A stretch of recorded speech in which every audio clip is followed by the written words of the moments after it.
Indonesia, salam Nusantara dari Sabang sampai Merauke, dari Miangas sampai Pulau Rote. Mantala iman kita, mantala kasih kita, mantala pengharapan kita tentunya dalam Yesus Kristus menjadi Tuhan dan Juru Selamat kita dan Juru Selamat dunia. Jangan katakan bahwa Yesus bukan Tuhan, dan jangan katakan pula bahwa Yesus bukan Juru Selamat. Dia adalah Tuhan, dia adalah Juru Selamat. Kalau engkau percaya, engkau diselamatkan. Engkau tidak percaya, engkau akan dihukum. Karena Yesus sudah berkata dalam Yohanes 14 ayat 6, akulah jalan dan kebenaran dan hidup.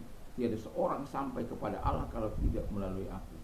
Dan Petrus juga dalam Kisah Rasul 4 ayat 12, dan keselamatan tidak ada dalam siapa pun juga selain dalam Dia Yesus Kristus. Karena di bawah kolong langit tidak ada nama lain yang diberikan kepada manusia yang olehnya kita diselamatkan. Dan Yohanes 3 ayat 16, karena begitu besar kasih Allah akan dunia ini, sehingga ia mengaruniakan anaknya yang tunggal, supaya setiap orang percaya kepadanya tidak binasa, melainkan beroleh hidup yang kekal. Wow, mantap! Dengan hati percaya engkau dibenarkan, dengan mulut mengaku engkau diselamatkan. Dalam Roma 10 ayat 9 dan 10. Kiranya Tuhan Yesus memberkati kita di malam ini. Sebelum kita istirahat, kita rehatkan diri kita dan kita mendengarkan firman Allah sambil mungkin berleha-leha sebelum kita berdoa membaca firman Allah dan perkatakan firman Allah. Puji nama Tuhan. Tuhan Yesus memberkati. Mari kita berdoa. Terima kasih Tuhan, kami tahu setan selalu membuat yang jahat, tapi Tuhan selalu merancangkan hal yang baik. Dalam nama Yesus, haleluya, amin. Saya akan membacakan Matius 24 ayat yang ke-9 sampai dengan 12. Pada waktu itu kamu akan diserahkan supaya kamu disiksa, dan kamu akan dibunuh dan akan dibenci semua bangsa oleh karena namaku. Dan banyak orang akan murtad, dan mereka akan saling menyerahkan dan saling membenci. Banyak nabi palsu akan muncul dan menyesatkan banyak orang. Dan karena makin bertambah kedurhakaan, maka kasih kebanyakan orang akan menjadi dingin. Sebenarnya Anda harus baca dari ayat 3 sampai dengan ayat yang ke-14 supaya lebih jelas jalan ceritanya. Tema kita adalah setan membawa kejahatan dan Tuhan membawa kebaikan. Jadi setan membawa kejahatan, tapi Tuhan membawa kebaikan. Jadi kalau kita lihat bagaimana kerjanya setan, membuat manusia itu menjadi brutal, menjadi tidak penuh kasih, dan saling mengabaikan, saling mengeliminasi kalau sudah di dalam kejahatan. Dan anehnya yang mereka perlakukan adalah orang-orang yang hanya percaya kepada Tuhan Yesus Kristus. Kita lihat Boko Haram dalam satu kesempatan yang sangat luar biasa, satu gereja dia bantai di Nekiri. Dan banyak kali, bukan hanya satu tempat itu, banyak kali dia melakukan kejahatan-kejahatan atas nama agama, membunuh, membinasakan, dan memperkosa dan lain sebagainya. Sampai yang terheboh itu mengambil anak sekolah 200 wanita itu, memaksa kemudian untuk menjadi pengikutnya dan kemudian menjadi muridnya. Lalu kemudian ada orang percaya yang dapat melarikan diri, dan puji Tuhan itu heboh sampai dari Amerika turun supaya mereka melepaskan itu. Yang saya menjadi pertanyaan saya, mengapa pemerintah tidak dapat menaklukkan orang ini? Karena sudah bertahun-tahun. Apakah ada unsur pembiaran ataukah? Itu menjadi pertanyaan kita sampai sekarang. Tetapi saya mau katakan, si Boko Haram ini, saya tahu bahwa dia digerakkan oleh setan. Saya percaya itu digerakkan oleh setan. Karena Tuhan, kalau Tuhan yang menggerakkan dia tidak akan melakukan kejahatan. Dia akan melakukan yang baik. Dia akan melakukan pertolongan kepada anak-anak, kepada remaja-remaja. Orang yang beribadah tidak akan dibunuh. Tapi memang sesuai dengan kata Alkitab, bahwa akan ada orang-orang yang seperti itu, bertabiat setan. Nah, Tetapi saya katakan tadi, setan itu memang jahat, tetapi Tuhan itu baik. Dengarkanlah apa yang Tuhan katakan. Tuhan mengatakan kepadamu, Tuhan mengasihimu.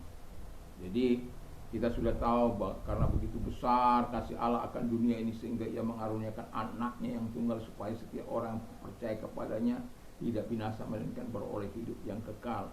Dalam Yeremia 31 ayat 3 dikatakan, aku mengasihi engkau dengan kasih yang kekal. Wow, mantap itu kan. Aku menjadi Allahmu dan engkau menjadi umatku, daya satunya. Dan ini sesuatu yang sangat luar biasa. Kalau Tuhan sudah mengatakan kepada kita, aku mengasihi engkau, hiduplah sebagaimana yang Tuhan telah katakan, bahwa Tuhan itu mengasihi kita. Nah, semua karena kasih, semua karena cinta.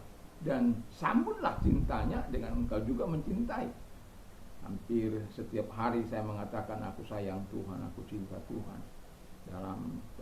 Kadang dalam tangisan, dalam doa dan puasa kepada Tuhan, ya saya mengatakan betapa baiknya Tuhan itu. Aku mengasihi Tuhan, aku cinta Tuhan. Bahwa kalaupun aku mencintai, mengasihi Tuhan, itu bukan karena saya terlebih dahulu mengasihi Tuhan, tidak. Karena Tuhan terlebih dahulu mengasihi saya. Semua karena cintanya. Saya hanyalah meresponi, dan itu pun tidak cukup bagi saya mengatakan seluruh kehidupan ini dengan cara menyerahkan diri dengan sepenuh hati kepada Dia. Itu tidak cukup. Tetapi satu hal yang saya yakini, kalau kita berjalan sesuai dengan kehendak Tuhan, ketaatan kita kepada Tuhan, kalau perintahnya, saya yakin dan percaya itu kita menyambut kasih Tuhan dalam kehidupan kita. Dan itu sebabnya orang yang gagal mengasihi Tuhan, dia akan gagal mengasihi keluarga, akan gagal mengasihi orang-orang lain. Tetapi kalau Tuhan yang mengasihi dia dan dia mengasihi Tuhan, dan terjadi hal yang begitu luar biasa, maka Tuhan akan melakukan hal-hal yang besar. Dan saya yakini itu, dan saya percayai. Dan itu sebabnya saya rela untuk berdoa, berpuasa, kadangkala menangis, mengadu, mengerang di hadapan Tuhan.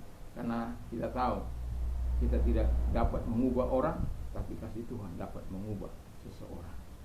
Puji nama Tuhan, kita sudah banyak mendengar kesaksian hanya karena orang bercerita tentang bagaimana Tuhan melakukan hal-hal yang besar atau melakukan pertolongan kepada dia, maka orang lain mau menikmati kasih Tuhan yang begitu luar biasa itu.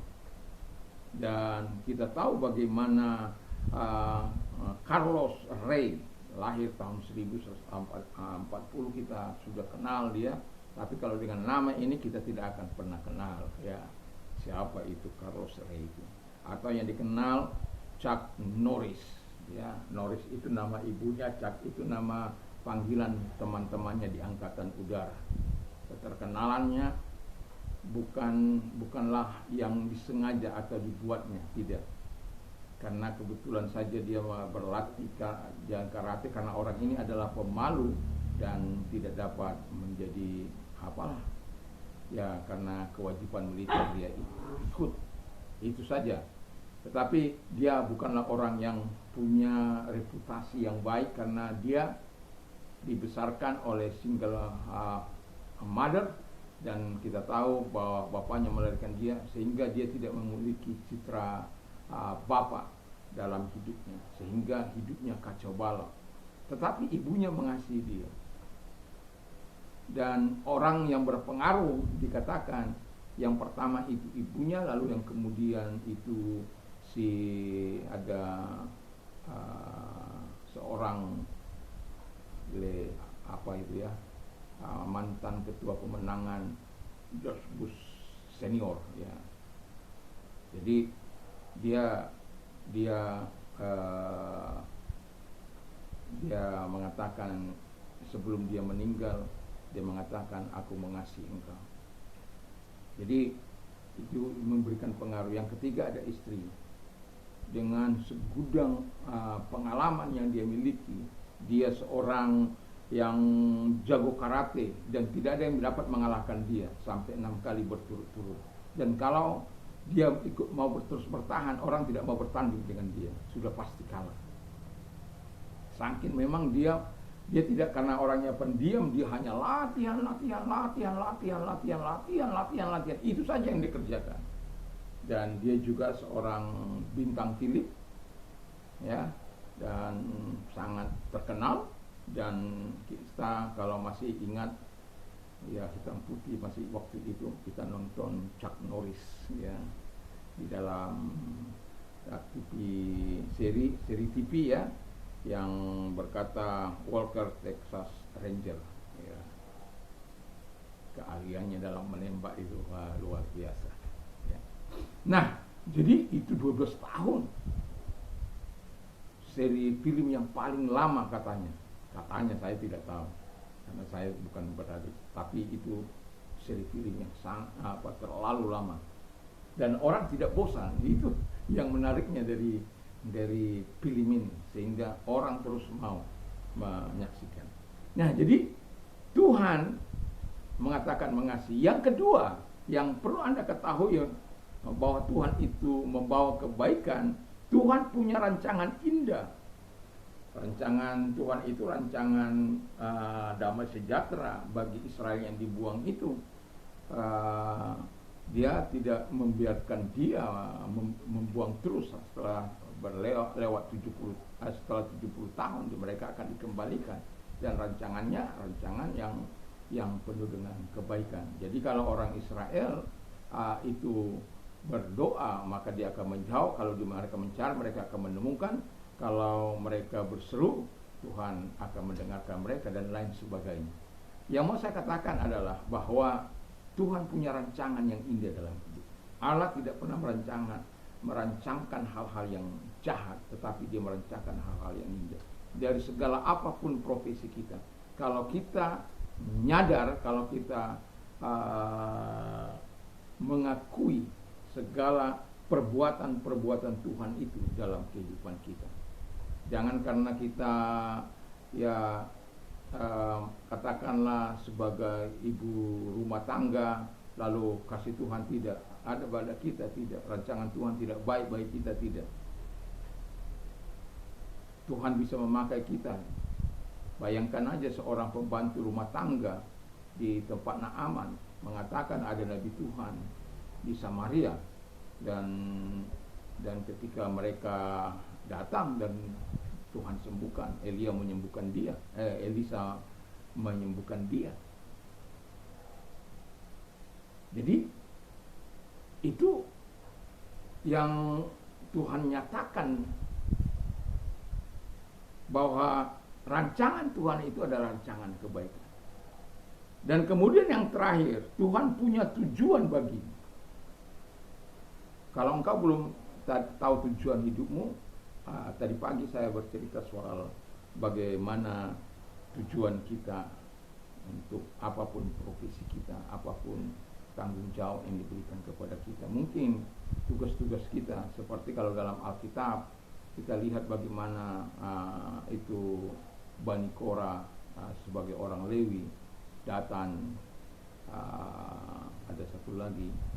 Jadi itu mereka, itu kan orang-orang Lewi yang biasa melayani Tuhan, tapi mereka memberontak.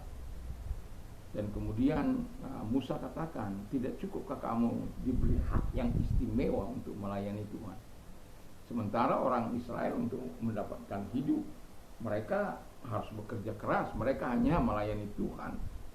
Dan kemudian mereka mau menuntut hak imam. Hak imam itu adalah dari Harun kepada generasinya.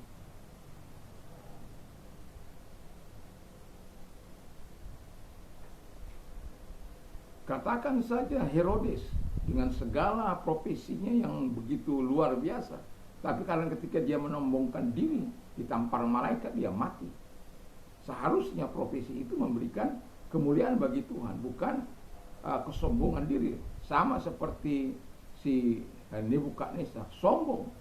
Aku yang membangun Babel ini, dan kemudian dia dibuang ke hutan sana, hidup seperti binatang di hutan sana, sampai dia kembali mengakui kebesaran Allah, dan kemudian Tuhan pulihkan dia.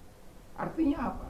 Profesi apapun kita, di pekerjaan apapun kita, Ketika kita tahu tujuan hidup kita untuk memberi kemuliaan, dengan pekerjaan itu memberikan kemuliaan bagi Tuhan,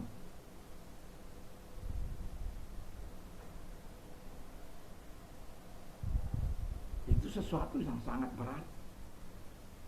Dan saya mau katakan kepada kita, seorang pengurus atau tukang sampah itu bisa dipakai oleh Tuhan, karena setiap pekerjaannya dilakukan dengan baik. Dan ketika orang-orang mengatakan dia, oh bagus sekali pekerjaan, saya mengerjakan ini bukan untuk negara, bukan untuk kota ya, tapi untuk Tuhan. Bayangkan sampai begitu rupa. Artinya bahwa pekerjaannya itu dilakukan untuk menyenangkan hati Tuhan, sehingga dia akan melakukan yang terbaik. Kalau tujuan kita bekerja untuk memuliakan Tuhan, kita akan melakukan yang terbaik. Enggak akan mungkin kita menyeleweng, enggak akan mungkin kita korupsi, enggak akan mungkin kita melakukan yang jahat, enggak akan mungkin kita menipu. Karena apa? Kita memberikan kemuliaan kepada Raja di atas segala raja, yang kita sembah, yang kita layani. Dan kalau setan memang kerjanya melakukan kejahatan, tapi kalau orang-orang yang percaya, yang mendapatkan kasih Tuhan, mendapatkan rancangan yang ini dari Tuhan, yang dimana Tuhan mempunyai tujuan bagi kita untuk kemuliaan bagi Tuhan, ya seharusnya kita responi dengan baik dalam hidup ini. Sehingga biarkanlah setan melakukan kejahatan, karena itu memang harus terjadi kata firman Allah. Tapi orang-orang percaya harus tetap dapat melawan, karena kita bukan berada dalam pengaruh jahat, tapi pengaruh Tuhan. Dan itulah sebabnya kita perlu tunduk, perlu melakukan, dan perlu mengetahui apa yang Tuhan katakan, dan kita percayai dan kita yakini bahwa yang terbaiklah senantiasa yang akan Tuhan datangkan bagi kita ketika kita meresponi apa yang Tuhan katakan. Kalau Tuhan katakan aku mengasihi engkau, aku percaya Tuhan. Kalau Tuhan mengatakan rancangan yang baik, aku percaya kau tidak akan membawa aku pada kehancuran. Kalau aku mempunyai tujuan yang baik seperti 1 Korintus 13 ayat 31 itu, 1 Korintus 10 ayat 31 itu, apapun yang kita lakukan, apapun yang kita kerjakan hanya untuk kemuliaan Tuhan. Wow, itu luar biasa. Dan itu orang yang betul-betul mengalami transformasi dari Tuhan. Ketika kita sampai pada tahap di mana kita dapat melaksanakan segala apapun yang Tuhan percayakan demi kemuliaan Tuhan, kita adalah orang yang sudah mengalami terobosan dari Tuhan Yesus. Semoga kita adalah orang-orang yang mengalami terobosan dari Tuhan, sehingga kita meresponi apa yang dikatakan Tuhan dengan baik. Sehingga kita tetap tinggal dalam kasih Tuhan, dalam rancangan Tuhan, dalam tujuan Tuhan. Mari kita berdoa. Terima kasih Tuhan, kami percaya bahwa Engkau memberikan yang terbaik bagi kami. Dalam nama Yesus, kalau Engkau sedang sakit, apapun sakit penyakitmu, arahkan tanganmu ke arah Tuhan. Kalau Engkau sedang mau dituakan, Tuhan lihat tangan-tangan yang diarahkan kepadamu, datang kepada mereka, karena Engkau tidak pernah mengenal jarak, ruang maupun waktu. Tanganmu tidak kurang panjang untuk menjangkau mereka. Dalam nama Yesus, segala sakit penyakit yang mereka derita, aku perintahkan keluar, dan oleh bilur daripada Tuhan Yesus engkau sembuh oleh kuasa yang engkau sembuh. Dan terima kasih buat pertolonganmu kepada mereka. Dan bagi engkau yang sedang memiliki kesusahan apapun, angkat kedua belah tanganmu, kita berdoa. Tuhan Yesus, Engkau yang berkata, kalau kami datang kepada Tuhan, Engkau akan memberikan kelegaan. Kami datang kepada Tuhan, maka Tuhan lihat tangan-tangan yang sudah diangkat kepada memberikan kelegaan kepada mereka. Ada kesesakan, ada masalah yang mereka hadapi, selesaikan Bapa di surga sesuai dengan apa yang mereka alami. Jawab sesuai dengan persoalan mereka. Engkau menjawab kebutuhan-kebutuhan yang mereka butuhkan dari Tuhan. Terima kasih Bapa, terima kasih buat pertolonganmu, terima kasih buat kebaikanmu, terima kasih buat kekuatanmu, terima kasih buat kelepasanmu yang kau lakukan dalam hidup mereka. Dalam nama Yesus, amin. Selamat malam, Kiranya Tuhan Yesus memberkati kita semuanya. Mantap, mantap,